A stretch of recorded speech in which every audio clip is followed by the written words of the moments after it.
ya Dokter Ika ya.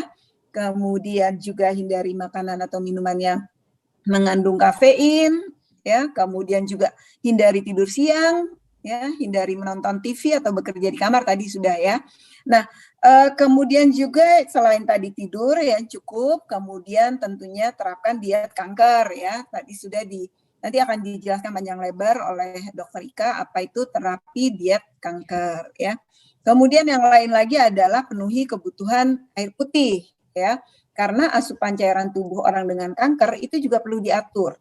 Ya, karena air membantu mengatur suhu tubuh kita, mengantarkan nutrisi makan ke seluruh tubuh ya, menjaga sel tetap berfungsi normal, mencegah dehidrasi ya akibat diare dan muntah karena efek kemoterapi.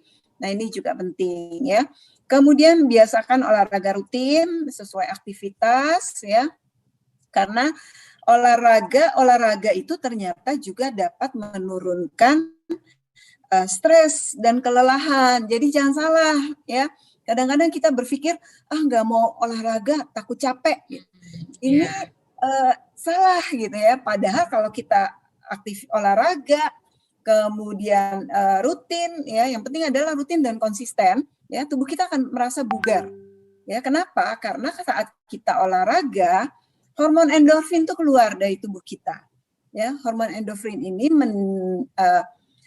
menyebabkan ya rasa bahagia atau rasa nyaman dalam diri kita, gitu ya. Nah, jadi olahraga itu bisa dilakukan ya sesuai dengan kondisi tubuh kita. Ya, kalau misalnya kita lagi malas olahraga, tidak apa-apa ya, karena selalu dengerin tubuh, listen your body. Gitu. Kalau memang tubuhnya lagi nggak bisa olahraga ya istirahat, tapi tetap lakukan stretching ya, tetap lakukan stretching, paling tidak gerakan leher ya, pundak, kemudian tangan ya, gerakan, lakukan moving ya, kaki, tangan seperti itu sehingga tubuh menjadi rileks. Karena kalau kita tidur saja, tubuh kita menjadi tegang ya, malah menjadi capek ya. Kemudian yang lain lagi adalah mengkonsumsi obat-obatan ya, kemudian juga pastikan kesehatan kuku, kulit dan rambut ya. Apalagi orang-orang yang dilakukan kemoterapi nih ya. Kenapa kemoterapi itu nggak hanya membunuh sel kanker, tetapi juga membunuh sel-sel sehat, terutama sel-sel yang cepat membelah dirinya. Ya, apa itu rambut ya, makanya gampang banget rontok rambut kita. Betul. Ya, kemudian kulit, kuku gitu ya. Nah, itu juga kemudian bibir kita menjadi pecah-pecah ya. Nah, ini pastikan bahwa kulit kita tetap bersih. Kenapa? Kalau crack itu kemudian tubuh kita nggak bersih, itu malah jadi infeksi. Kemudian yang paling penting lagi juga kelola stres nih. Ya, betul banget Bu Ista, di tengah pandemi ini kita nggak bisa kemana-mana. Ya, stres banget gitu ya, nggak bisa kemana-mana. Tetapi cari cara bagaimana mengelola stres ya, atau kebosanan ini. Ya, bagi Bapak Ibu yang punya hobi, lakukan hobi itu. Ya, dulu saya itu nggak pernah kenal yang namanya, nggak pernah ngelirik yang namanya bunga ya, walaupun nama saya ada bunganya, tapi ngelihat bunga ya biasa aja gitu kan. Tapi saya lihat di tengah pandemi ini orang banyak banget gitu ya memelihara anak hijau gitu ya, disebut anak hijau gitu ya, tanaman-tanaman hijau yang ternyata memang, jadi saya ikutan nih ceritanya Bu Ista. Oh, jadi nambah semangat ya Bu Devi ya. Jadi semangat, jadi terfokuskan atau teralihkan stresnya ya. Jadi saya mencoba untuk tanaman-tanaman hijau gitu, ternyata efeknya luar biasa gitu. Senang banget pulang lihat tanaman, mau berangkat lihat tanaman, mereka segar gitu. Jadi senang banget. Jadi Bapak Ibu silakan dicari ya apa hobinya ya, tetapi hobinya batasi dulu di rumah saja ya. Kenapa? Karena pasien-pasien dengan kanker itu daya imunnya turun ya. Betul. Imunitas turun sehingga tadi kita saja orang-orang yang tidak ada kanker virus ini cepat sekali ya. Berjuang juga ya Bu Debi ya. Iya. Tanpa cancer pun kita berjuang, apalagi teman-teman yang menderita kanker gitu ya. Betul. Terus satu lagi Bu Ista yang paling penting juga nih yang tadi di awal saya sampaikan ya. Gara-gara pandemi banyak yang nggak follow up, tidak kontrol. Nah, iya betul itu Bu Debi melanjutkan hal tersebut. Kan ada kekhawatiran ketika ingin kontrol ya ke rumah sakit, takutnya nanti malah jadi kena gitu kan, lalu juga pokoknya entah di jalan jadi takut, apalagi misalnya masyarakat ada yang terbatas tidak memiliki kendaraan pribadi atau jarak rumah sakit juga jauh sehingga dia harus pakai kereta atau bagaimana misalnya. Nah ini kan kondisi-kondisi sulit sebenarnya yang bisa kita sesuaikan atau kita kayak semacam perjuangan sekali nih tentunya. Sehingga kadang-kadang terapinya jadi terhenti karena pandemi ini, ditambah juga mungkin ada yang harus melakukan kemo gitu ya. Nah, hal tersebut tentunya menjadi ini. Nah, ini gimana Bu Debi untuk menyikapinya? Nanti mungkin dari Dokter Ika juga menyorotinya dari sisi pantangan, dari nutrisi, misalnya ketika penderita cancer dengan COVID, termasuk dia juga mengalami keterbatasan atau penundaan terapi di rumah sakit gitu kan. Mungkin ke Bu Debi dulu. Ya, baik Bu Ista, jadi tadi di awal sudah saya sampaikan karena menurut saya itu penting sekali ya. Jadi jangan sampai bagi yang masih belum selesai pengobatannya, jangan lupa untuk tidak drop out ya. Karena dengan adanya drop out maka tadi mengganggu ya remisi tadi. Ya, jadi apakah aman nggak ke rumah sakit nih di era pandemi ini? Ya, Insya Allah saat ini aman. Kenapa aman? RSUI apalagi aman ya Bu? Aman banget, Insya Allah ya, karena rumah sakit ya, apalagi rumah sakit UI itu sudah menerapkan new normal ya. Apa itu new normal? Jadi bukan masyarakat aja new normal, rumah sakit juga memberlakukan new normal ya. Jadi adanya perubahan perilaku rumah sakit untuk menjalankan aktivitas normal ya, bagaimana rumah sakit tetap menerima ya pelayanan kesehatan non COVID ya, yang mungkin kemarin-kemarin tuh sempat ditutup gitu ya karena kita fokus pada pelayanan COVID. Dan Kemenkes pun sudah mengembangkan panduan Bu Ista ya bagi rumah sakit bagaimana beradaptasi terhadap kebiasaan normal. Misal, semua pasien yang akan mendapatkan layanan, semua harus di-screening dulu oleh petugas. Ya, jadi sebelum masuk, itu ditanya-tanya dulu. Ya, dicek dulu. Ya, dicek dulu hemodinamiknya. Kemudian diberi tanda di mana yang boleh masuk ke gedung, di mana yang suspek, ya. Nah, itu sudah alurnya masing-masing. Jadi nggak usah khawatir Bapak Ibu nggak ketemu dengan pasien COVID gitu ya. Non-COVID dan COVID itu dibedakan alurnya. Alurnya ya, Bu Debi. Betul. Demikian juga dengan ruang perawatan. Itu beda sama sekali. Nggak ketemu ya Bapak Ibu ya. Bapak Ibu kadang, aduh nanti saya ketemu pasien COVID. Enggak. Karena alurnya juga udah beda ya. Ruang perawatannya juga beda. Nggak bakalan bentrokan. Ya, kemudian juga rumah sakit apalagi RSUI ya, menempatkan hand sanitizer tuh di mana-mana gitu ya untuk mudah orang menggunakan. Kemudian semua ruang tunggu juga kursinya semua ada pembatasnya sehingga orang tidak memungkinkan orang untuk duduk dalam jarak yang dekat ya. Iya, Bu Ista. Baik. Terima kasih Bu Debi. Nah, tadi itu melanjutkan ke Dokter Ika tadi untuk teman-teman yang menderita kanker dan harus tetap kontrol ke rumah sakit gitu ya. Apalagi misalnya harus menjalankan terapi, ditambah juga harus menjadi tantangan tersendiri ketika harus menjaga imunitasnya gitu. Nah, ini ada makanan atau konsumsi pantangan nggak sih, Dok? Terkait dengan apa yang boleh, apa yang enggak gitu ya untuk masyarakat atau penderita kanker ini, terutama yang masih kanker ya gitu. Nah ini mungkin bisa dari Dok Ika. Ya, terima kasih Bu Ista. Kalau sudah kanker nih ya, pesan saya betulnya justru kita tuh jangan terlalu fokus ke pantangan Bu Ista. Oh begitu ya Dok ya. Jadi karena kadang-kadang kita fokus nih ke pantangan, ya ini yang mana yang nggak boleh ya. Jadi stres sendiri ya Dok Ika ya. Padahal kan masih banyak yang harus kita cukupkan, ya. Baik. Jadi silahkan makan yang sesuai energinya, proteinnya harus cukup, buah-buahan dan sayur-mayurnya harus dicukupkan ya. Kemudian kita ingat bahwa kanker itu kan menyebabkan fokus nih, tubuh kita kan tadinya fokus buat badan kita sendiri, ini ada sel kanker yang dia lebih cepat membelah diri. Kebayang dong, yang lebih cepat membelah diri pasti membutuhkan energi. Bukannya kita memberikan makan ke kankernya, nggak seperti itu juga. Karena kalau misalnya kita tidak penuhi, yang ada tubuh kita akan mengalami kelelahan misalnya karena kekurangan energi di dalam tubuh kita. Terus kemudian ada protein yang terdegradasi di dalam tubuh kita karena ada kebutuhan yang tidak terpenuhi. Jadi pesan saya itu terutama. Dok Ika, tadi kita nggak boleh, maksudnya gini, artinya jangan fokus ke pantangannya gitu ya. Artinya mungkin dengan kebutuhan nutrisi para penderita kanker itu boleh lah ya gitu untuk makan gitu atau bahkan ini. Nah kalau frozen food itu gimana ya Dok ya? Ada pengaruh tidak ya?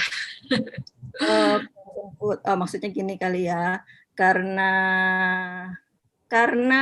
pasien kanker mungkin tidak semuanya punya pendukung ya. Tidak semuanya mungkin didukung oleh keluarga yang siap sedia memasak. Sedangkan dia punya kendala dalam hal penyiapan makanan. Iya. Nah, jadi sebetulnya sih kita tidak bisa mengambil secara umum semua mengalami kondisi dan keadaan yang sama. Ada beberapa orang mungkin yang kesulitan dalam hal penyediaan makan, sehingga kadang-kadang frozen food itu jadi seperti alternatif ya untuk untuk bisa menghidangkan menu lebih variatif dengan persiapan yang mungkin bisa sekaligus. Jadi misalkan dia sendiri nih di rumah. Iya, Dok Ika. Misalnya sendiri masak sekali aja. Biar cepat aja gitu kan. Ini ya, tapi tetap ya walaupun ada frozen food itu bukan berarti terus makannya cuma sama frozen foodnya aja kan ya. Tetap harus seimbangnya, tetap harus dipenuhi. Jadi ini hanya untuk yang bisa dilakukan dengan metode frozen food. Itu tetap bisa membantu sih kalau menurut saya ya. Asalkan kita tahu pembuatannya. Jadi sebisa mungkin frozen food buatan sendiri. Kita buat sendiri, jadi kita tahu bahan-bahannya, kita tahu kebersihannya, pengolahannya, kita tahu. Tapi kalau misalnya memang tidak bisa dan misalnya kita punya tetangga kita tahu dia bikinnya kayak apa, nah itu juga nggak apa-apa, bisa. Sedapat mungkin hindari yang berpengawet. Sebenarnya pengawetan bahan makanan kan macam-macam ya Bu Ista ya. Jadi hanya dikasih bahan pengawet gitu. Bisa juga kita misalnya lakukan apa tuh namanya, dibuat kedap ya kalau nggak salah, sampai teknologinya saya ingat sekali itu Ibu Menteri kita ikan Ibu Menteri ikan itu dulu di Pangandaran ya, itu dia sudah Ibu Susi dong. Ibu Susi betul. Ibu Susi punya teknologi itu untuk membuat kedap sehingga ikan-ikan kita bisa lebih dijual ke luar negeri. Ya, seperti itu. Jadi enggak hanya, yang penting jangan yang berpengawet ya. Terus kemudian freezernya harus dalam keadaan bersih. Tidak selalu rutin dibersihkan, kemudian tidak ada bunga es seperti itu. Suhunya terjaga dengan baik ya, jangan keluar masuk itu yang tidak baik ya. Sudah dibuka dari kemasan mesti langsung di towing untuk dimasak dan dikonsumsi. Itu bisa kalau untuk yang kemasan ya. Baik, terima kasih Dokter Ika, Ibu Debbie. Tentunya ini sangat menambah informasi buat kita semua ya. Tidak hanya untuk para penderita kanker, tapi ya kita semua ya sebagai upaya pencegahan agar tidak terjadi kanker ya. Seperti itu. Oke, baik, saya beranjak nih Dokter Ika, Bu Debbie ke pertanyaan teman-teman yang ada di Q&A yang sudah masuk. Wow, ini luar biasa yang masuk, sudah banyak ya. Tapi beberapa saya pilihkan karena ada beberapa pertanyaan yang mirip gitu ya, yang sama gitu. Ini saya izin dulu ke Dokter Ika. Izin tanya, Dok, gimana kiat untuk menambah nutrisi pada pasien kanker dengan COVID? Nah, adakah makanan khusus, misalnya makanan bergizi, vitamin tinggi C, vitamin D, sayur, susu, atau mungkin rempah-rempah menjadi salah satu alternatif untuk meningkatkan imunitas kita. Boleh Dok, silakan Dok Ika. Ya, terima kasih Bu. Maaf yang bertanya, siapa namanya Ibu? Oh iya, dari Dr. Megawati Wijaya MM. Dan ada beberapa sih pertanyaan yang sama juga yang dikemukakan gitu ya. Iya, betul. Kalian ya, yang tidak bisa disebutkan satu-satu. Iya, banyak. Betul Dok Ika. Ada yang mirip-mirip soalnya pertanyaannya. Jadi sebetulnya intinya bagaimana kita menyajikan menu harian ya untuk pasien kanker, terutama di era pandemi, karena jadi kita harus berpikir juga nih, gimana untuk meningkatkan imunitasnya. Tadi sebetulnya di depan saya juga sudah mengatakan kan, yang pertama adalah kecukupannya energi, kemudian protein dan lain-lain. Nah, terus kemudian kita lihat juga kondisinya nih. Kondisi dari pasien kanker itu kan berbeda-beda.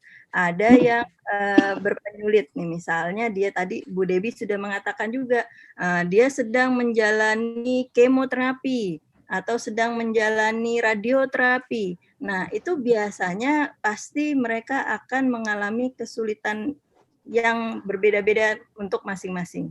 Dan terutama adalah dari jalur masuknya. Dari jalur masuknya bermasalah biasanya. Karena misalnya nih kalau kemoterapi kan mual gitu ya. Jadi mau makan baru ngelihat makanan aja kayaknya itu aduh apa ya gitu, mencium baunya aja udah nggak enak gitu ya. Radioterapi juga sama, ada juga yang mengalami mual, ada juga yang mengalami sampai muntah-muntah dan sebagainya. Tapi supaya kita bisa tetap terjaga imunitas tubuhnya dan juga terjaga supaya kita masih tetap bisa menjalani terapi kita, maka sebaiknya berkonsultasi dengan pelayanan kesehatan yang tersedia di dalam hal ini. Kalau saya sebagai dokter spesialis gizi klinik tentunya memberikan pelayanan seperti itu. Nah, itu nanti kita lihat kalau memang benar-benar tidak bisa masuk lewat maksudnya memang tetap lewat mulut ya, tapi mungkin perlu dibantu. Mungkin misalnya nih dengan pertama kita lihat dulu nih masih bisa nggak dengan makanan cair makanan cair yang misalnya di blender seperti itu Bu, di blender dan dikonsumsi langsung lewat mulut, atau makanan cair komersial yang tersedia. Nah, masing-masing ada kelebihan. Banyak alternatifnya ya Dok ya. Jadi dikurangi, sebetulnya tidak harus langsung makanan blender ya. Pertama mungkin kita kurangi dulu dari makan biasa, kemudian bisa mungkin agak lebih halus gitu makanannya dijadikan bubur atau apa, tapi nggak bisa juga turun lagi gitu seperti itu. Nah, jadi di kondisinya tergantung. Memang paling cepat dengan makanan cair itu. Dia akan sangat membantu. Gitu. Tapi juga harus ingat ya, harus tetap sesuai kebutuhannya dan sesuai kondisi tiap-tiap individu ya Dok ya. Baik. Saya ke Bu Debbie ini Bu Debbie. Tadi kan juga disampaikan oleh Bu Debbie terkait dengan support system, pikiran positif supaya mencegah stres gitu ya Bu Debbie ya. Nah, di sini juga ada pertanyaan di forum Q&A-nya. Izin bertanya terkait dengan bagaimana sih cara kita menumbuhkan pola pikir yang positif gitu loh, baik kepada pasien yang terdiagnosa kanker maupun teman-teman yang penyintas kanker. Kekhawatiran di era pandemi ini menambah imunitasnya jadi turun, takutnya kena lagi gitu loh Bu Debbie. Nah, ini bagaimana nih cara menumbuhkan, karena kadang-kadang menumbuhkan positif thinking itu mudah diucapkan tapi sulit gitu loh. Baik, silakan Bu Debbie. Baik, terima kasih. Betul banget ya Bu Ista. Kalau didengerin saya ngomong kayaknya gampang banget gitu ya. Itu masalahnya. Gimana membuat pelaksanaannya yang sulit. Betul ya, tetapi saya tetap tekankan gitu. Makanya tadi saya tekankan bahwa pasien atau orang dengan kanker ada 3 yang mesti kita perhatikan nih. Ya, jadi bukan cuma fisiknya aja, tapi juga psikis dan spiritual tadi ya dok ya. Ya. Tadi ya bagaimana mereka bisa menerima tadi itu. Kan ditanya bagaimana nih bisa menerima gitu. Ya. Kita bisa sampaikan kepada pasien bahwa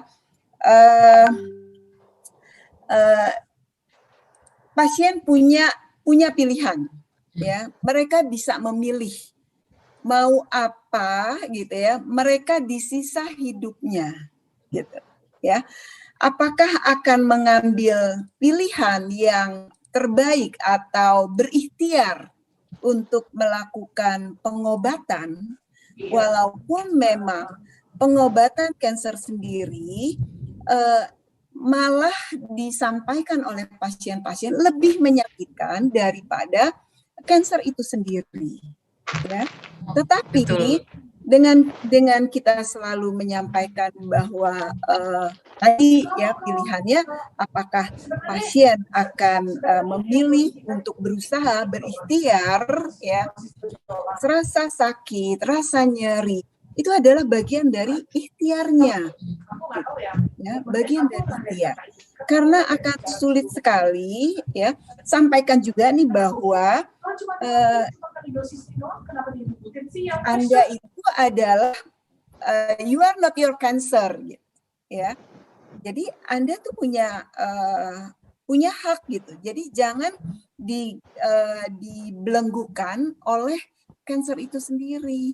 Ya, banyak bukti bahwa orang-orang dengan kanker ya itu bisa hilang sel kankernya di dalam tubuh ya.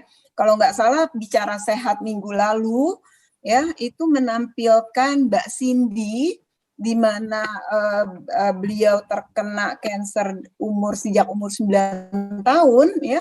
Alhamdulillah sampai dengan saat ini Mbak Cindy udah lulus ya, udah cantik banget gitu ya, dan nggak ditemukan lagi sel kanker di tubuhnya ya.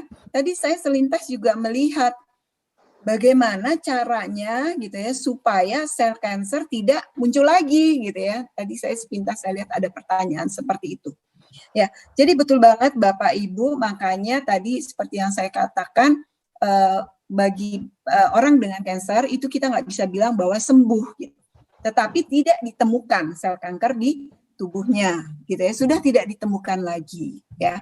Jadi pada saat operator atau dokter bedah mengangkat tumor Bapak Ibu, ya, dokter bedah akan memastikan, ya, bahwa nggak ada lagi nih yang tertinggal sel kanker, ya. Dilakukan kemudian kemoterapi, radioterapi, ya. Nah, saat itu memang sel kankernya gitu ya udah hilang atau rusak, bisa, ya. Terus sel kankernya rusak sehingga tidak teridentifikasi. Ya.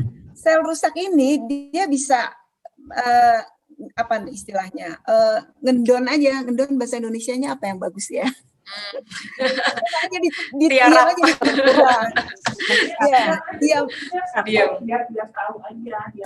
Diam aja di tubuh kita. Nah, begitu gaya hidup kita tidak baik, gitu ya.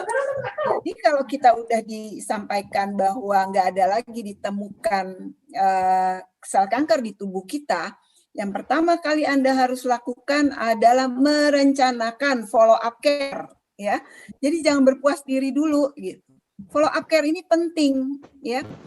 Pada tahun-tahun pertama itu ya follow up care biasanya dilakukan setiap 3 atau 4 bulan sekali ya untuk memastikan bahwa tadi nggak ada maksudnya benar-benar sudah recure ya atau tidak ada penyebaran atau metastase ke bagian tubuh lain gitu ya. Nah, kemudian juga yang lain adalah hidup sehat, ya, gaya hidup sehat. Jadi kalau beberapa tumor gitu ya memang sangat berhubungan dengan gaya hidup sehat kita. Sehat, ya betul. Ya, berhenti merokok, berhenti minum alkohol, makanan-makanan sehat, tidak mengandung karsinogenik. Ya, karsinogenik itu zat yang dapat memicu cancer gitu ya. Olahraga ya Bu Debi ya. Tadi olahraga sama ya. ikhlas ya Bu Debi ya. Baik. Tentunya ini menjadi semangat buat kita bersama terkait dengan hal-hal yang bisa mempercepat recovery kita gitu ya, bahkan kitanya juga yang bukan penderita kanker juga bisa tetap hidup sehat gitu ya. Amin. Baik, saya memberikan kesempatan nih. Satu lagi Bu. Iya, silakan Bu Debi. Halo Bu Debi. Tadi belum disebut hindari stres. Ya, hindari stres. Jadi stres itu juga penting banget gitu ya. Semua makan dijaga sekali, macam-macam gitu ya, udah olahraga tapi masih stresnya dipiara. Nah ini yang menjadi tantangan kita bersama ya, mengelola stres itu ya Bu Debi ya. Baik, saya membuka kesempatan kepada para peserta yang ingin bertanya secara langsung untuk raise hand, silahkan. Oke, di sini ada, sebentar saya cek dulu. Mana yang raise hand ya? Sebentar. Oke, ya silakan bisa dibantu untuk Bapak Ubaidillah dulu ya. Silakan Bapak Ubaidillah. Nanti dilanjutkan dengan Ibu Nanda. Ya, silakan Bapak Ubaidillah. Sudah mau siang ya. Selamat siang Bapak Ubaidillah. Sudah bergabung dengan kita. Halo Bapak Ubaidillah, silakan di unmute mikrofonnya. Selamat siang Bapak Ubaidillah. Tadi ingin mengajukan pertanyaan secara langsung, silahkan. Oke, kalau belum mungkin ke Bu Nanda dulu ya. Ke Bu Nanda dulu. Tadi yang resen satu lagi. Silahkan Ibu Nanda. Bapak sudah gabung, Bu Nanda? Yang tadi mengangkat tangan untuk mengajukan pertanyaan. Iya.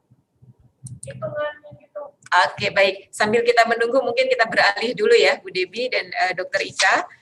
Di sini kita beralih dulu untuk mendapatkan sharing session. Saya rasa dari saudara kita yang telah hadir bersama kita semua, gitu ya, dan untuk mendapatkan mungkin sebagai sharing session ya, berbagi pengalaman dari Ibu Nita Susana, beliau dari KPI Yayasan Kanker Payudara Indonesia. Selamat siang Ibu Nita Susana. Selamat siang Ibu Dokter. Selamat siang Ibu Nita, apa kabar? Salam sehat Ibu Nita. Alhamdulillah baik. Salam kenal ya. Terima kasih. Oke, baik Bu Nita, boleh kita berbagi pengalaman ya Bu Nita ya, buat untuk menambah semangat bagi teman-teman yang hadir di sini gitu ya pada acara talkshow hari ini sampai dengan siang. Mudah-mudahan ini menjadi kebermanfaatan buat kita bersama. Gimana nih Bu Nita? Ceritanya dong. Amin. Baik. Assalamualaikum warahmatullahi wabarakatuh. Selamat pagi Bapak Ibu semua. Salam sehat. Perkenalkan saya Nita Susana, survivor kanker payudara, yang juga adalah salah satu pengurus di Yayasan Kanker Payudara Indonesia, juga pengelola hotline service YKPI, salah satu garda terdepan YKPI dalam memberikan informasi dan edukasi seputar kanker payudara. Saya mewakili Ibu Linda Agung Gumelar yang saat ini berhalangan hadir di acara kita karena juga menjadi narasumber di salah satu acara. Izinkan saya mengucapkan dirgahayu yang kedua kepada Rumah Sakit Universitas Indonesia.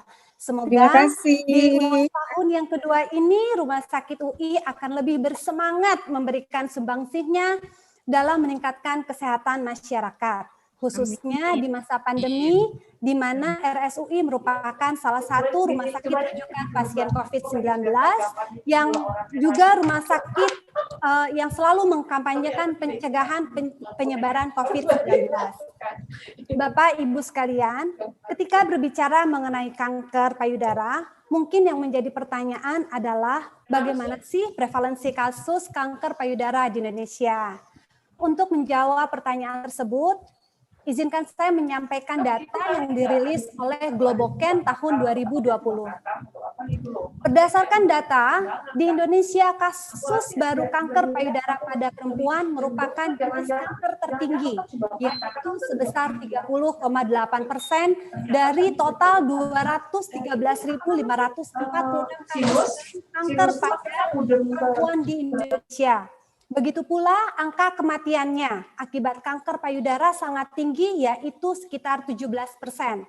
Hal ini terjadi karena pada umumnya pasien datang memeriksakan ke dokter hampir 70% sudah dalam stadium lanjut, sehingga kualitas hidup pasien semakin berkurang dan biaya terapi yang dikeluarkan menjadi lebih besar.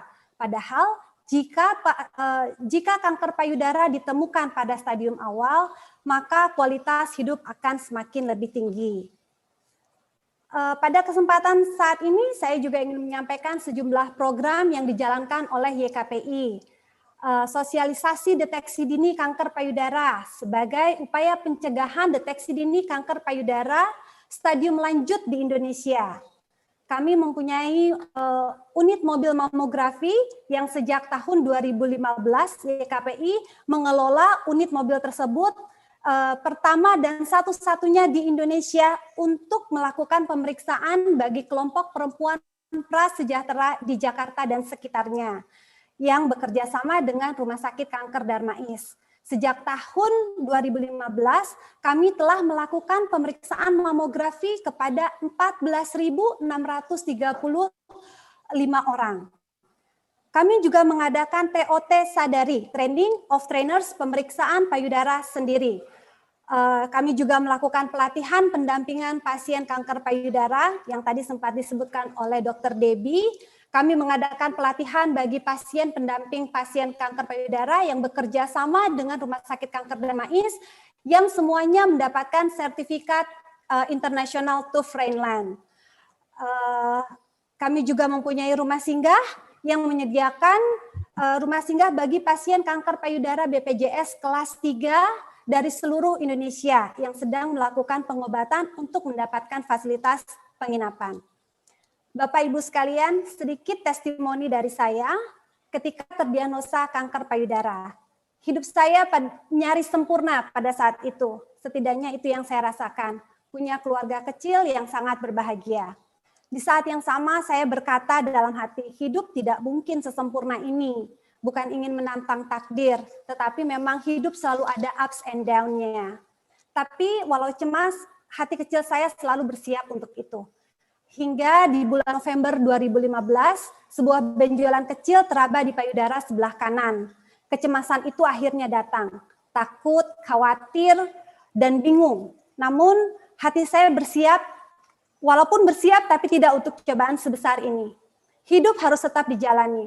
Saya dan suami mencari informasi lewat internet, mencoba secepatnya mencerna apa yang sedang terjadi. Hingga kemudian saya memutuskan untuk segera memeriksakan diri ke dokter spesialis bedah onkologi di salah satu rumah sakit Jakarta. Saya ingat sekali apa yang saya katakan kepada dokter onkologi. Saya tidak mau benjolan itu ada di dalam tubuh saya. Lakukan apa yang diperlukan karena saya ingin sembuh. Semua berjalan begitu cepat. Operasi pembedahan dilakukan 5 hari setelah pemeriksaan. Hasilnya adalah kanker payudara stadium 1B, grade 3 dengan IR/PR positif, HER2 negatif. Shock, sedih, marah, stres, semua menjadi satu. Membayangkan kemungkinan yang akan terjadi. Tetapi saya harus kuat. Ada keluarga yang terus mendukung saya, mendoakan saya. Ada anak yang menjadi motivasi terbesar saya. Saya tidak boleh patah semangat. Perawatan dilanjutkan dengan 6 kali kemoterapi, 25 kali radioterapi, dan saat ini menjalani terapi hormon selama 10 tahun. Alhamdulillah setelah 6 tahun berlalu, saya sehat dan menjalani hidup sehat adalah prioritas utama saya. Sehat secara fisik maupun mental. Saya juga ingin berbagi kepada banyak orang. Setidaknya dengan menceritakan pengalaman saya, dapat mendorong perempuan yang mendapat cobaan yang sama untuk kuat, berani, dan bertindak cepat. Kanker payudara bukan akhir segalanya. Berhenti mengasihani diri sendiri, tetapi bangkit untuk berjuang untuk diri sendiri dan untuk orang-orang yang menyayangi kita.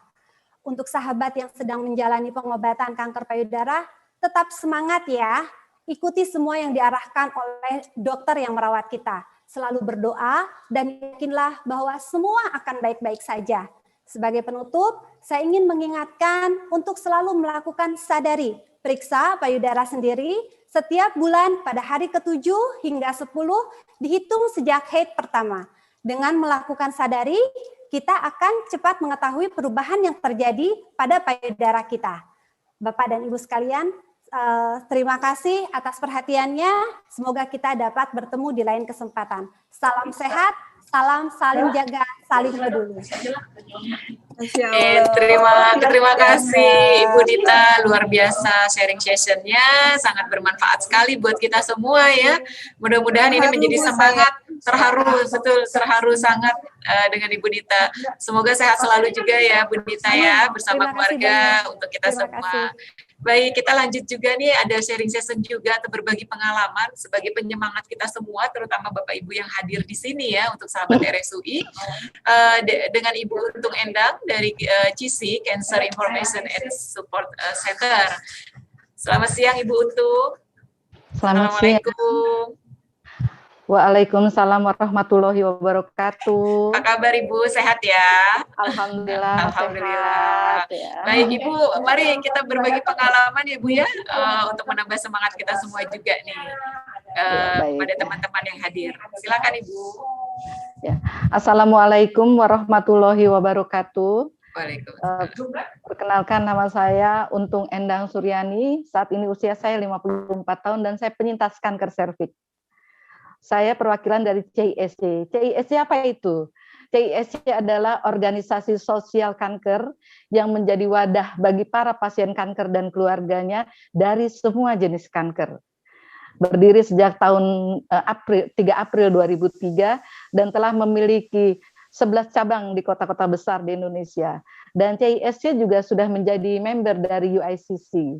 CISC juga ada memiliki 3 rumah singgah bagi pasien BPJS kelas 3. Jadi kalau berobat ke Jakarta, cari di CISC, ada rumah singgah di sana. Yang penting pasien BPJS kelas 3. Awal-awal ya, saya mau cerita awal-awal saya kena kanker serviks. Awalnya itu hanya keputihan, bening dan tidak berbau. Itu awal Desember 2016. Saya tanya sama teman saya, katanya itu waktu itu umur saya 51. Mau 51. Jadi kata teman saya, oh itu apa namanya, hanya gejala menopause katanya. Saya dibikinin jamu, kunir putih, kunyit, itu semua sudah saya coba. Saya minum sampai di bulan Februari itu saya dapat mens banyak, tapi cuma 3 hari. Setelah itu berhenti, tapi keputihan tidak pernah berhenti. Tidak pernah berhenti. Nah, bulan Maret dan April stop, berhenti mensnya, tapi keputihan tetap. Saya tanya lagi sama teman saya yang sudah menopause, katanya, oh memang seperti itu berarti sudah bagus, sudah menopause kamu, katanya gitu. Saya senang aja, katanya keputihannya itu bisa 6 bulan saat itu bilangnya. Jadi saya tetap minum jamunya. Di bulan Maret, April nggak dapat, awal bulan Mei dapat mens lagi banyak, tapi hanya 3 hari, sama dengan yang waktu bulan Februari. 20 hari kemudian, itu pertengahan puasa, dapat keluar darah itu banyaknya bukan main, sampai harus pakai pampers, sudah tidak bisa lagi menampung pakai softpack itu udah nggak bisa, nggak bisa. Jadi harus pakai pampers. Pendarahan banyak. Dari awal tuh adik saya sudah bilang ke dokter yuk. Aku bilang kalau ke dokter itu nanti malah jadi penyakit. Aku nggak mau. Aku banyak teman-teman itu kok ada ke dokter malah jadi sakit. Aku bilang gitu. Tapi saat itu kondisi saya sampai sudah tidak bisa bangun, mau untuk ngomong aja susah. Ini napas tuh kayak ada 2 gitu loh. Nah, terus baru saya minta, saya bawa deh ke rumah sakit, tapi yang ada teman kita di sana ya, biar nggak ada malpraktek. Dulu saya takut banget sama dokter tuh, takut banget sama rumah sakit. Dibawa ke sana, baru dikasih tahu, maaf ibu, suspeknya kanker serviks. Langsung saya, yang diingatan saya apa? Jupe. Berarti umur saya nggak lama lagi. Karena dulu tuh kan kita nggak tahu kanker serviks itu apa. Yang kita tahu kanker serviks itu, Jupe itu kena kanker serviks, nggak lama meninggal gitu dengan kondisi yang mengenaskan gitu. Jadi saya hanya berpikir mungkin saya nanti akan sama dengan Jupe. Karena waktu itu HB saya itu cuma 2,6. Saya ditransfusi 8 kantong waktu itu. Saya kalau cerita ini masih suka baper. Jadi 8 kantong transfusi, karena itu rumah sakitnya lebih kecil, jadi saya dirujuk untuk rumah sakit yang lebih besar. Setelah 3 hari transfusi, saya ke rumah sakit, terus di biopsi, 3 hari kemudian keluar hasil biopsinya, itu stadiumnya 2B, tapi begitu diperiksa, karena kondisi saya itu memang sudah tidak bisa bangun ya, jadi hanya pakai kursi roda, dan berat badan saya itu 45 saat itu, tinggal 45 dari 68.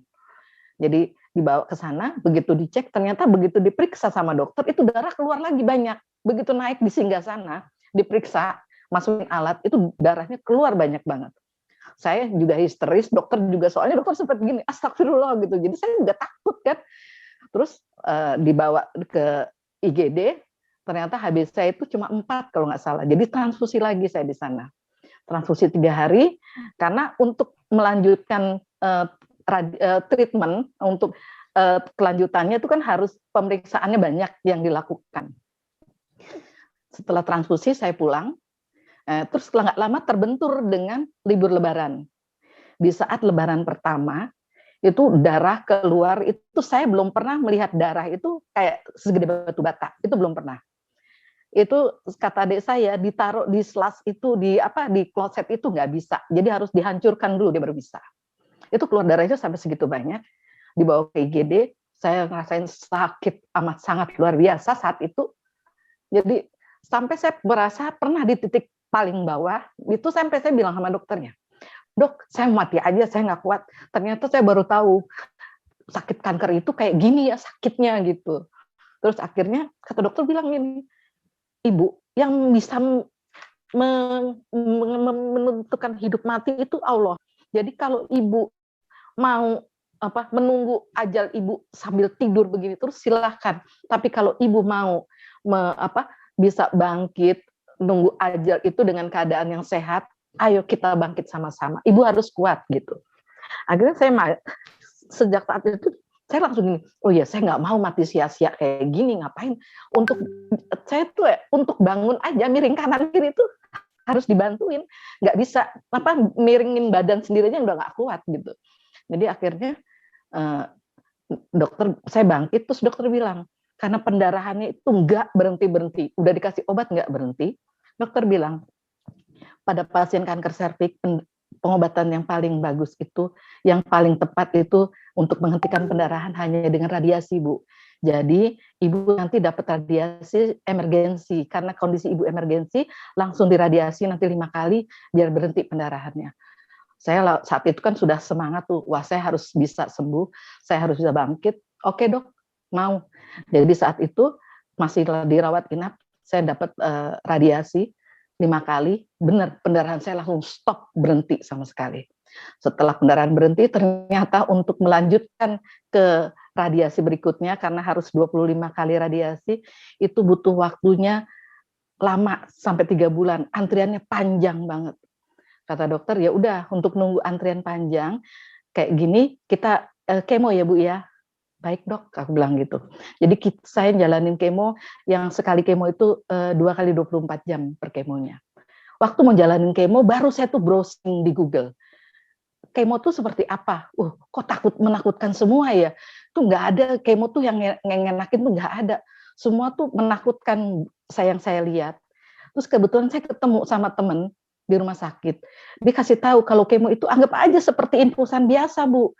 Kalau ibu menganggapnya kemo menakutkan, itu akan lebih menakutkan buat ibu. Tapi kalau ibu menganggap kemo itu infusan biasa, itu nggak ada masalah. Ibu kemo bisa sambil makan. Saya praktekin itu, terus saya juga dia, ibu masuk grup aja bu, biar ibu nggak ngerasa sendirian. Kalau ibu kayak gini kan ibu ngerasa sendirian. Ibu mau sharing sama siapa? Ibu mau tanya sama siapa? Kalau ibu tanya di Google itu salah. Akhirnya saya dimasukkanlah ke grup di CISC nih, ke GINKA CISC yang khusus untuk kandungan. Saya masuk ke situ, saya baru tahu di situ ternyata banyak sekali teman-teman yang kondisinya lebih parah dari saya, mereka bisa survive. Itu saya makin semangat lagi. Makin bangkit itu semangat saya. Terus akhirnya saya mau kemo itu saya minum vitamin, makan. Yang tadinya saya susah makan, saya usahakan makan, biarpun hanya minum air tajin saya minum. Itu saya selama kemo 2 kali 24 jam. Itu saya bisa jalanin dan hanya mual-mualnya itu hanya setelah kemo 3 hari. Setelah itu saya bangkit lagi, normal kembali. Dan itu ternyata selama proses treatment itu memang kita harus masuk ke wadah yang tepat. Jadi kita tahu kita harus bagaimana. Kita harus bangkit, kita bisa sharing pengalaman, sharing apa yang tidak boleh. Setelah kemo, saya dapat panggilan radiasi. Itu saya setiap mau kemo karena saya masalahnya itu di HB. Jadi ngedrop terus, saya transfusi terus bolak-balik. Total selama saya pengobatan itu 67 kantong saya transfusi darah dengan yang ukuran yang jumbo-jumbo 300 mili saat itu. Saya kemo, setelah kemo dua kali, mau kemo ketiga dapat panggilan untuk radiasi. Saya lanjutkan lagi radiasi. Di tengah, saya pikir, wah saya udah mulai bagus nih. Di tengah radiasi, pendarahan hebat kembali. Pendarahan yang super duper banyaknya, jadi setiap setengah jam itu saya mesti harus ganti pampers karena darahnya banyak banget. Saat itu saya udah down lagi tuh, saya mikir wah mungkin saat saya hanya sampai di sini. Katanya kan saya kemarin kemo waktu radiasi pertama itu kan 5 kali berhenti, ternyata ini kok pendarahannya tuh makin hebat. Nah, terus kata dokter apa? Dia bilang, udah gini nggak apa-apa, yuk yang penting ibu semangat. Terus kata teman-teman, semangat aja bu, bangkit. Di saat lagi transfusi, setelah transfusinya HB10 sama dokter, ayo masuk ke ruang radiasi. Setelah radiasi, balik transfusi lagi. Itu bolak-balik itu mau masuk, saya masuk rawat inap itu 2 minggu di radiasi ke-15 mau ke-16. Sempat terjedanya lama karena kondisi saya ngedrop. Di radiasi ke-18, perlahan-lahan berhenti pendarahannya. Pendarahannya perlahan berhenti. Di radiasi ke-19 saya boleh pulang. Nah, dari rumah itu udah jalan. Pas di radiasi ke-19 mau ke-20, alhamdulillah pendarahan saya stop berhenti. Dan itu sampai sekarang. Setelah jalanin radiasi 25 kali, lanjut radiasi dalam 4 kali. Nah, setelah selesai radiasi dalam, saya pikir kanker saya sudah hilang gitu kan. Wah, saya udah senang aja. Karena semua teman-teman saya itu yang radiasi cuma 3 kali, kankernya udah hilang. Wah, saya senang dah saya. Begitu dicek ternyata kanker saya masih ada. Saya shock lagi tuh, saya langsung, aduh, udah kemarin babak belur gini kok ternyata masih ada. Bilang itu masih gimana lagi, kan udah selesai pengobatannya. Dokter itu sabar, alhamdulillah tuh dokter tuh emang semua dokter tuh emang sabar-sabar hebat banget. Semoga Allah kasih kesehatan, dilindungi terus semua dokter-dokter di Indonesia. Mereka baik banget, mereka support saya. Katanya gini, ibu, yang penting ibu tuh sekarang semangat. Ibu harus bikin diri ibu tuh sendiri happy, apapun rasanya, apapun suasananya. Kalau ibu mau sehat, ibu mau bangkit, ibu harus semangat. Belajar jalan. Oh ya, ingat saya langsung begitu pulang dari rumah sakit, besoknya saya mulai belajar jalan, lepas dari kursi roda. Mulai belajar jalan, di bulan pertama, bulan kedua, bulan ketiga. Mau masuk bulan keempat, dicek, alhamdulillah bersih. Dan itu sampai sekarang. Jadi alhamdulillah, terus akhirnya saya, untuk apresiasi saya bisa survive ini juga kan karena saya tergabung di grup yang notabene semuanya pasien kanker. Jadi kebetulan kami juga salah satu bersama dengan JKPI itu kita jadi relawan di Darmais. Itu kita senang banget kita bisa support pasien-pasien. Jadi pesan saya untuk teman-teman begitu terdiagnosa kanker, jangan lihat di Google, tapi cari wadah yang tepat. Kita bisa tanya macam-macam di situ dan jangan sekali-kali lihat di Google. Terus satu, fokus pengobatannya ke medis. Jangan tergiur tawaran obat herbal. Kalau untuk yang kayak jamu-jamu, saya sudah pernah mencobanya selama 6 bulan, ternyata kankernya makin parah. Jadi jangan buang waktu, cukup ke medis saja. Jangan sampai terlambat gitu. Jadi jangan sampai jajan-jajan dulu ke pengobatan alternatif baru balik ke medis, jangan. Jadi langsung fokus ke medis. Turutin semua saran dokter karena itu yang terbaik buat kita. Dokter yang tahu yang terbaik buat pasiennya, karena keberhasilan dokter tuh lihat pasiennya bisa sehat, pasiennya bisa survive, dan itu saya yakinin itu. Makanya percaya sama dokter, jangan, wah kok dokter ini gini sama, jangan. Itu dokter yang tahu yang terbaik buat kita. Terus pesan saya juga buat para wanita yang sudah pernah melakukan hubungan seks, jangan pernah lupa untuk deteksi dini dan pap smear yang rutin. Dan bagi yang punya anak gadis, jangan lupa divaksin agar terhindar dari kanker serviks. Itu saja. Karena kanker serviks itu sebenarnya bukan aib, jadi banyak banget. Kenapa saya mau testimoni? Karena saya ingin membuka wawasan masyarakat luas bahwa kanker serviks itu bukan aib. Kanker serviks itu bukan penyakit yang memalukan. Karena semua perempuan itu bisa kena kanker serviks. Karena syarat kanker serviks itu dia hanya karena dia perempuan. Kalau dia laki-laki tidak akan pernah mungkin kena kanker serviks, itu saja. Jadi saya harapkan, jadi yang lagi pengobatan nih, kok di tengah jalan ngedrop, jangan putus asa. Harus tetap semangat. Ngobrol, ya bisa cari grupnya, masuk ke grup, ngobrol di situ, karena di grup itu saling sharing, saling menguatkan, dan kita tidak merasa sendiri gitu. Itu intinya. Luar biasa Ibu Untung atas berbagi pengalamannya. Saya jadi teringat sharing is caring ya. Jadi artinya bahwa kepedulian kita sesama gitu ya. Ini menjadi semangat buat kita semua. Terima kasih Bu Untung, Bu Nita. Semoga sehat selalu untuk kita semua juga, supaya sehat selalu gitu ya. Rasanya ingin sekali waktu itu diperpanjang, kok kayaknya singkat banget ya untuk bicara tentang cancer ini di talk show pada hari ini gitu. Hanya saja kita dibatasi oleh waktu gitu ya. Mungkin nanti next time atau lain waktu kita bisa buka lagi nih acaranya gitu ya, menjadi kelanjutannya tentunya untuk menjadi semangat kita bersama. Di sini yang menjadi poinnya adalah kita harus tetap berjuang ya, fighting, berjuang, semangat gitu.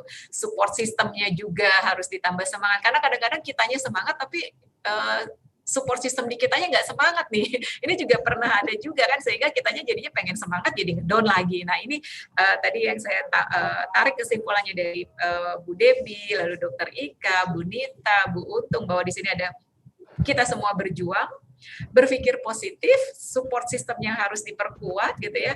Dan yang satu hal yang tentunya menjadi penguat kita pribadi, ikhlas menjalaninya ya, artinya siap menerima dan bisa menerima dengan kondisi yang telah ditetapkan oleh dari Tuhan Yang Maha Esa, seperti itu ya. Baik, rasanya ingin sekali dilanjutkan, tapi apa daya waktu yang tidak bisa memberikan kesempatan kepada kita, namun bukan berarti kita berhenti di sini saja. RSUI siap menerima rekan-rekan sekalian, Bapak Ibu sekalian yang ingin berobat atau melanjutkan perawatan serta lain-lain. Bu Debbie juga Dokter Ika juga ready ya, siap di RSUI. Kalau misalnya ada konsultasi lanjutan terkait gizi ke Dokter Ika, terkait dengan perawatan ke Ibu Debbie di RSUI, silahkan, kita juga siap berbagi dan juga siap menerima pelayanan untuk masyarakat seluruh Indonesia, seperti itu. Baik, mungkin itu saja Bu Debbie, Dokter Ika, Ibu Nita, Ibu Untung, dari saya sebagai moderator. Mohon maaf jika ada kesalahan. Terima kasih banyak atas waktunya. Saya kembalikan ke host atau MC. Silahkan Mbak Latifah.